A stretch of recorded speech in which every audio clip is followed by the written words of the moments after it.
Buonasera e benvenuti alla Stella Azzurra. Questa è l'11ª giornata della Serie A della Lega Calcio 8. Di fronte Roma Calcio 8 ed Eurobet Palermo, che vogliono riscattare il brutto modo, la sconfitta con cui hanno chiuso il 2013.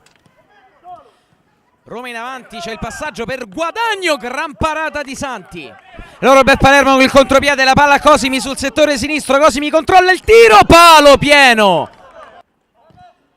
La Roma in avanti, l'Eurobet recupera il pallone, il cerchio di centrocampo, gran tacco, palla Alessio Angelè che si invola, Angelè, la piazza lui, Goletti non può nulla, Angelè al ritorno in squadra dal primo minuto fa 1-0 per l'Eurobet Palermo.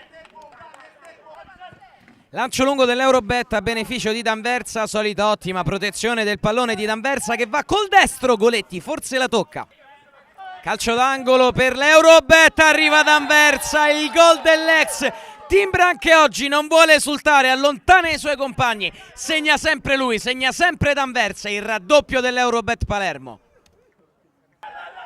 Calcio d'angolo per la Roma, palla dentro in mischia, rimane lì e Patarini al secondo tentativo dopo l'infortunio alla clavicola torna in campo e segna il gol che rimette in gara la Roma, 2-1.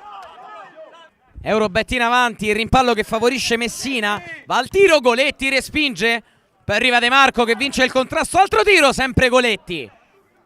L'Eurobet Palermo vuole chiuderla in contropiede, 3 contro 1, Messina, palo pieno, incredibile. Angolo Eurobet, battuto corto sempre per Messina che se la viene a prendere, bel dribbling di Messina, la piazza Messina.